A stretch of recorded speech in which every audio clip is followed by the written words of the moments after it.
Au plus fort de la crise sanitaire, ils étaient déjà en grande difficulté. Aujourd'hui, avec l'inflation, le coût de la vie pour les étudiants a augmenté de plus de 6% en un an. Être étudiante en 2022 avec l'inflation, c'est surtout une période de stress pour nous parce qu'on doit prendre en compte certains facteurs qu'on ne prenait pas en compte avant. Ça devient de plus en plus compliqué. On cherche surtout à faire en sorte de tenir le coup et d'avoir de quoi tenir au moins le semestre, au moins l'année. Même en travaillant, les fins de mois sont difficiles. On ne vit pas, on survit.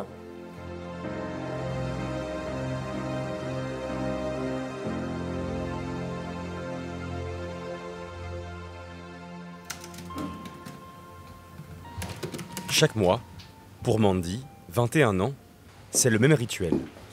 Quand elle ne révise pas, cette étudiante en 2e année de droit à Orléans fait ses comptes. Une nécessité depuis que l'inflation s'élève à plus de 6%. Ici, je vais avoir le salaire que j'ai reçu, donc ça, c'est vraiment ce que j'ai pu percevoir ce mois-ci avec la fiche de paie. J'ai épargné 100 € de côté, comme ça, je suis sûre que si j'ai un imprévu ou pour l'avenir, encore une fois, je peux mettre de côté. Les parents, je leur ai versé de l'argent pour le loyer. Si je n'ai pas un regard sur mes revenus, sur mes dépenses, je vais faire n'importe quoi et là, c'est la catastrophe. Même avec l'aide financière de ses parents, Mandy est obligée de se restreindre sur ses dépenses alimentaires. Donc là, voilà, on peut remarquer que mon frigo, il est assez vide parce que tout simplement, je fais mes achats au jour le jour quand j'ai besoin de quelque chose. Donc jusqu'à présent, il me reste de l'eau et du jus d'orange, même pas, c'est un jus de fruits pour boire le matin. Et si j'estime que j'en ai plus assez ou que j'en aurai besoin le lendemain, je vais y aller le jour même. Je fais pas forcément 3 repas par jour parce que j'ai pas forcément faim. Ou de temps en temps, c'est parce que je vais pas avoir le choix. Je vais avoir faim, mais je vais me dire non, tu attends ce soir, comme ça, c'est parfait.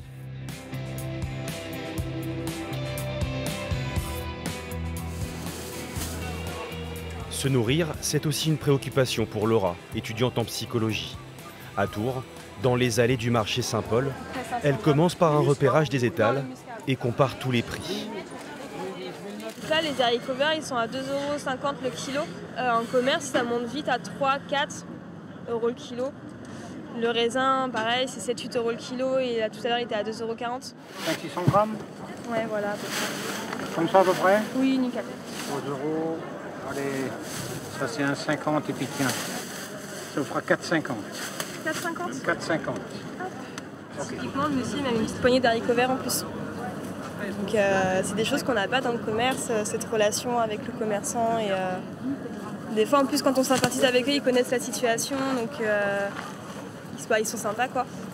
Et on peut faire aussi les fins de marché pour avoir les restes, et c'est pareil, on les paye moins cher. L'augmentation du coût de la vie a divisé son budget alimentaire par 2. Désormais, elle fait l'impasse sur certains produits. La viande, j'en prends pas, ça coûte trop cher. Ou alors très rarement, il faut que ce soit en promotion. Là, j'en ai acheté récemment, mais parce qu'il y avait 12 côtes de porc pour 11 €. Donc ça, en fait, ça revenait à moins de 1 € la côte. Donc du coup, je les congèle et ça me dure pendant 2-3 mois, quoi.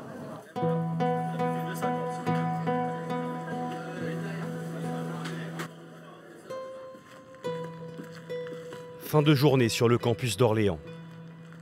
Élodie, 19 ans, récupère son dîner au restaurant du Crous. Bonjour. Chaque jour, elle vient chercher un repas complet pour 1 € au lieu de 3,30 €. J'ai plus trop d'argent pour tenir, alors si je me mets 20 €, plus de 20 € surtout dans les courses, ça devient très compliqué. Je vois pas comment je pourrais faire d'autre parce que j'ai l'essence à payer à côté, j'ai tous les autres frais, alors je me dis que si j'ai pas le repas à 1 €, je suis très mal. Depuis 3 ans, ils sont 20 000 boursiers à en bénéficier sur l'Académie d'Orléans-Tours. Je vois des produits que je prenais l'année dernière qui étaient à moins d'1 € et là ils sont à 1,50 € ou même un petit peu plus. Ça fait un peu mal. Je me dis que vaut mieux presque que je mange au Crous tous les jours et puis ça me revient moins cher, quoi. Malgré ces difficultés, Élodie refuse pour le moment de se rendre à une distribution alimentaire.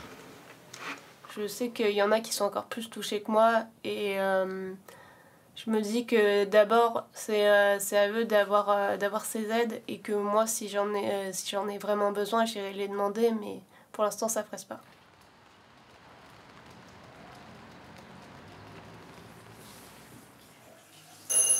Mandy, elle, peut compter sur sa meilleure amie pour la dépanner.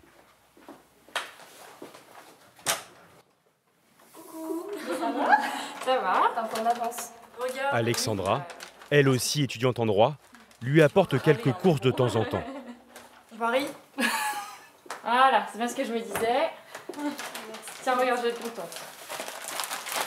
Un paquet de pâtes. En plus, il y a des coquillettes. On mangera des coquillettes aux chèvres. Voilà, en plus, t'aimes bien. Je vais mettre ça dans le placard. Du riz. Ça, j'en avais, tu vois. Bah, tu vois, merci. Et du thon. Tu pourras faire des pâtes au thon. Contrairement à Mandy, Alexandra habite encore chez ses parents. De toute façon, ils me le disent toujours, hein, si tu veux passer des jours à la maison pour te soulager un peu. C'est gentil. Oui, bah oui, je suis venue c'est mon tour. Ok. Les deux amis ne se connaissent que depuis 1 an. Je ne vis pas la même situation. Après, j'essaie de me mettre à sa place et de me dire qu'elle est forte. Parce que moi, à sa place, je ne sais pas si j'aurais la force de faire un tableau Excel, de travailler en même temps. Elle n'a pas, on va dire, ce qui est. Ses parents sont loin, donc elle n'a pas le soutien que moi j'ai de mes parents. Donc, ouais, franchement, j'admire beaucoup sur ça. Franchement, mentalement, ça fait du bien de pouvoir compter sur ses amis. Si ça va pas, bon, écoute, j'ai besoin de te voir parce que je vis une période difficile et ça fait du bien. Ça fait du bien.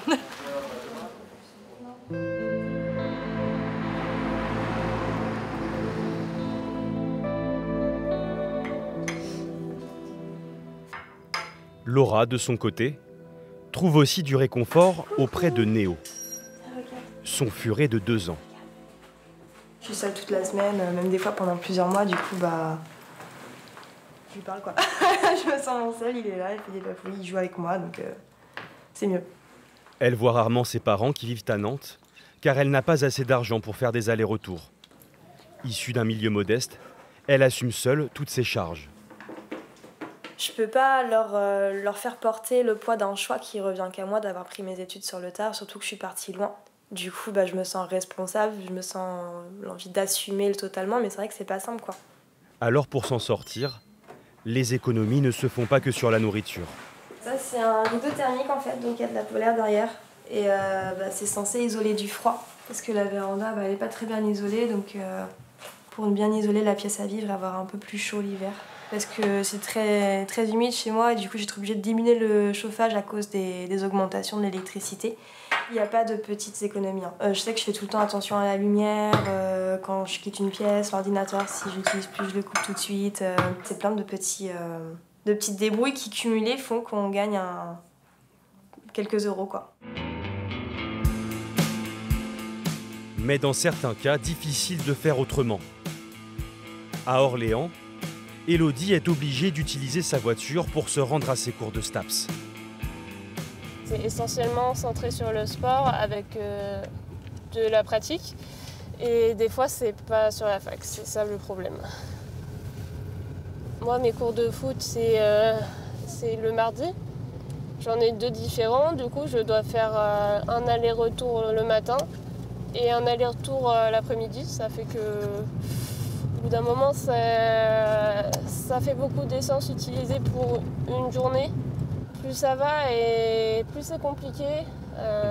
L'essence qui augmente, ça fait que, au bout d'un moment, je vais plus pouvoir tout assumer seule.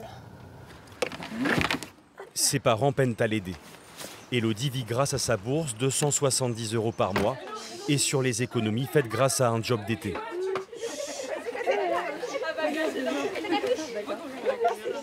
Heureusement, le jeudi soir, il y a foot avec les copines.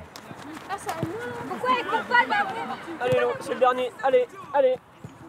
Pense à ventiler. Un moment de détente, loin des soucis financiers.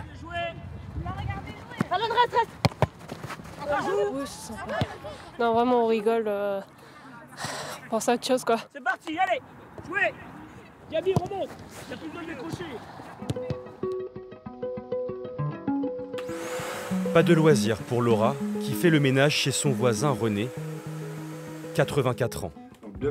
L'étudiante optimise tout son temps libre pour gagner un peu d'argent. En ce moment, j'ai 2 travails parce que j'ai pas cours, donc j'essaye de cumuler 2 travails. Donc, je travaille chez Leclerc et chez Decathlon. J'aide René de temps en temps, je garde aussi des chiens à la maison régulièrement. Moi, là, cette année, je redouble, entre autres, à cause de ça, parce que j'ai eu un planning l'année dernière trop condensé, c'était trop compliqué, je faisais des journées, je partais de chez moi, il était 7h30, je rentrais, il était 21h. Tu veux que je passe quand pour les courses? Cet après-midi, non? Bah non, du coup, je peux pas. Demain? Oui, demain après-midi, si tu veux. Demain après-midi, bon. Ça te va? Ah oui, oui, ça va. Vers quelle heure? Quand tu veux, l'heure qui te dérange pas trop. Ouais, bon, à 14-15 heures. Merci beaucoup. René lui verse un peu d'argent pour les tâches ménagères. Et cet hiver, il l'aidera aussi à payer ses factures d'électricité. Je suis bien modeste. Je pense que Laura, il y a beaucoup d'étudiants comme elle. Mais il y a des étudiants qui disent rien, qui vivent dans une pauvreté, qui sont donc obligés d'aller au restaurant du cœur. Les étudiants sont tombés sur le bord de la route. On les a laissés. D'abord, tous les jeunes, on les a laissés sur le bord de la route. On les laisse, on ne s'en occupe pas. Comme les personnes âgées, du reste. Au revoir René, à demain.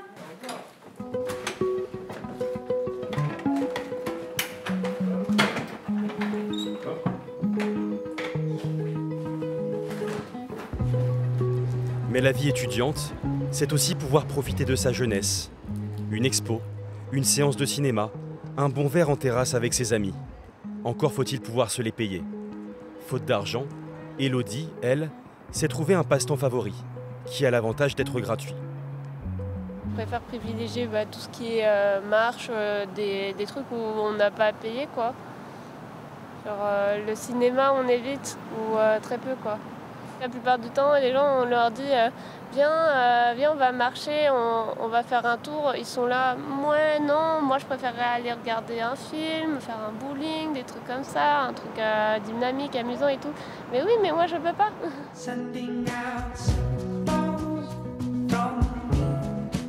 Élodie, Laura, Mandy continuent de s'accrocher malgré la galère et les incertitudes. J'ai pas envie d'avoir un métier qui me plaît pas pour survivre. Je préfère autant survivre avec un métier qui me plaît. Et du coup, c'est ça qui me tient à l'heure actuelle, c'est de viser quelque chose que j'ai envie de faire. On n'est jamais certain d'avoir entre guillemets un bon travail après nos études. On peut faire 5 ans d'études et puis gagner le SMIC par la suite et je trouve ça démotivant. Survivre, réussir à tenir pour après avoir un travail où on gagne assez, où on est heureux. Mais on se sent un peu seul des fois.